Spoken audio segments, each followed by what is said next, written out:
Hey love, I'm Gina. I'm a fitness and nutrition coach who helps women find relief from food obsession, body shame, and perfectionism so they can feel calm, confident, and strong without obsession. If you're exhausted from overthinking food, afraid of weight gain, or stuck trying to do everything right but still never feeling enough, you're in the right place. I know this terrain deeply. I've lived through restriction, treatment, binging, rebuilding, and the identity loss that comes with letting go of control. And now I help women stop punishing themselves, rebuild trust with their bodies, and create strength and health that actually feels sustainable. This is a space where healing and body goals get to coexist, where fitness doesn't cost you your peace, and where you don't have to do this alone. Take a breath. You're safe here. This is the Fit Without Obsession podcast.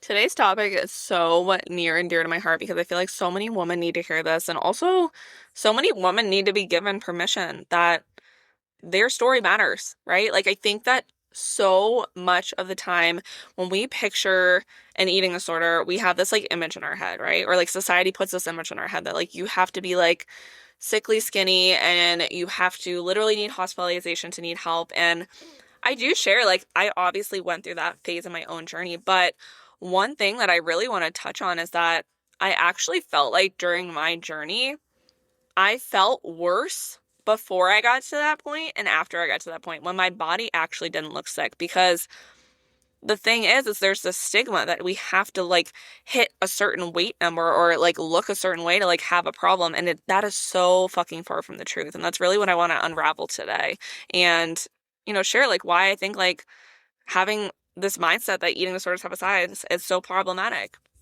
And really, again, like for me, I would say I was struggling with food far before I actually was diagnosed with anorexia, and medically you could see it, right?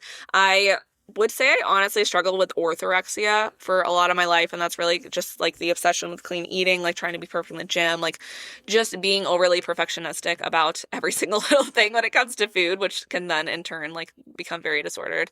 But I looked honestly like kind of disciplined on the outside. Like people actually praised me for like going to the gym and like eating well. I remember like getting like positive comments about like the way that I like would always have a salad every single day and how people wish they could do that. And I literally was struggling so hard internally. Like I was terrified of eating out. I was terrified of doing anything with my friends because I didn't know if I would have my safe foods there. I felt like if I missed a workout, I literally would like want to kill myself. Like I was so stuck, and I never thought that I had a problem because again, I was told over and over and kind of shown that like there was this like kind of like eating disorder image that we all thought of. And I was like, that I look fine. Like my body weight's fine. Like I'm not struggling. So it's cool. And that was obviously problematic at the time. And like, even so, after I came out of treatment for my eating disorder and I started to weight restore, I feel like once I hit just a normalized, we'll say, weight, no one thought I was struggling anymore. Everyone kind of thought I was good. I was recovered. Like I felt so isolated and alone because I'm not going to lie, after treatment and when I did gain the weight, I felt most disconnected from my body. I was struggling with binging the hardest. I was restricting more than I had ever done before because I was really stuck trying to restrict after binging. I was literally afraid to go to the gym because I was scared of like what people would think about me and my skin and like the judgment. And I could not stop thinking about food in my body like any second of the day. That's all I ever thought about.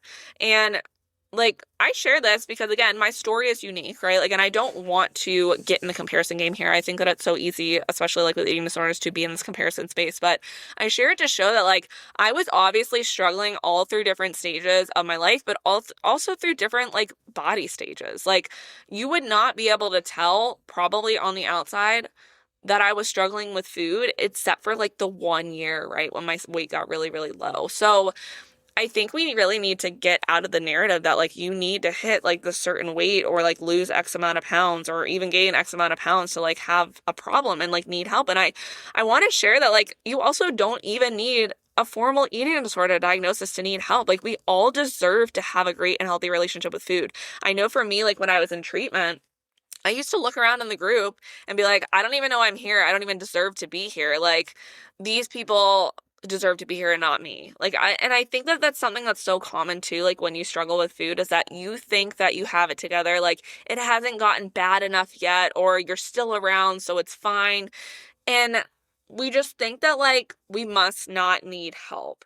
But the thing is if food is constantly taking up your mental space, if you are constantly like having to change your entire life around rules or expectations that you set for yourself, like then you do have a problem, right? And like that deserves to be addressed. Like you deserve to heal within that. Like we don't have to wait till we hit this like insane rock bottom. Like I feel like I did, right? Before we got help. Like I would say that was like probably my biggest mistake was waiting till I hit rock bottom. Like if I had actually known that my struggles with food weren't maybe normal and they did like weren't like getting support and like it was okay to reach out for help, I probably wouldn't have gotten as bad as I did, right? And that's like honestly, I feel like the biggest goal of like why I even started this business and like why I even do what I do and I post on this podcast is that I don't want anyone to ever have to get that bad. Like I want to help if you're even just having like some thoughts about restriction. Maybe they're not even taking over your whole life.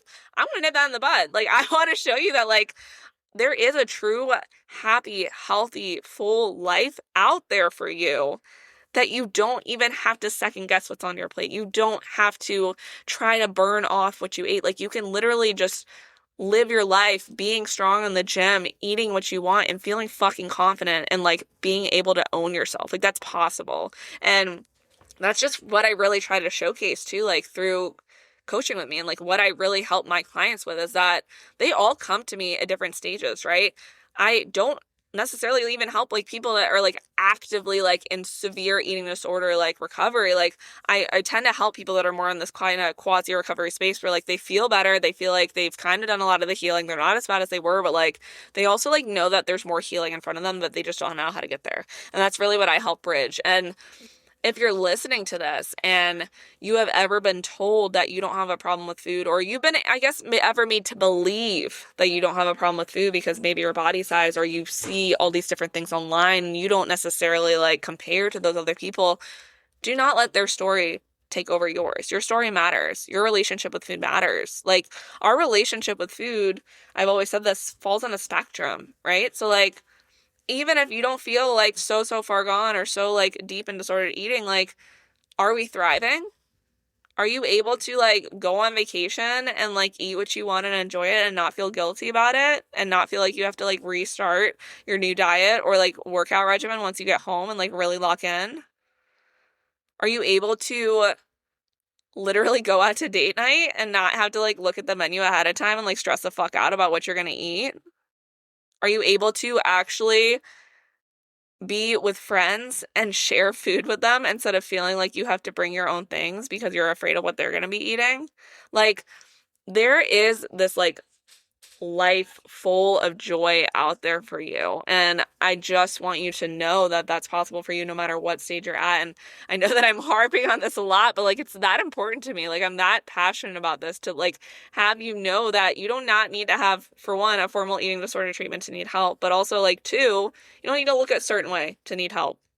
You could maybe even be at the weight that you want to be at, but you're just still struggling with like food being like your life and like you just feel like you're constantly obsessed around food and fitness and your body. Like that deserves support too, right? So I just wanted to kind of get on here, say my piece, share my thoughts around that because again, that's something that I don't think is harped on enough in the recovery space, that like you were allowed to need help at every stage. You were allowed to need support.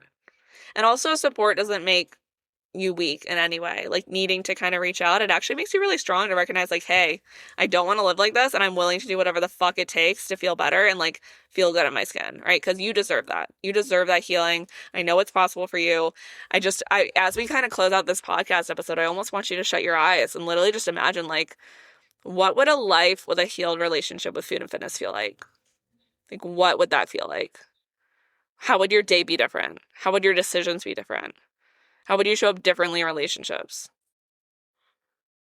And really, like, that version of yourself that you're imagining right now, that version is possible for you.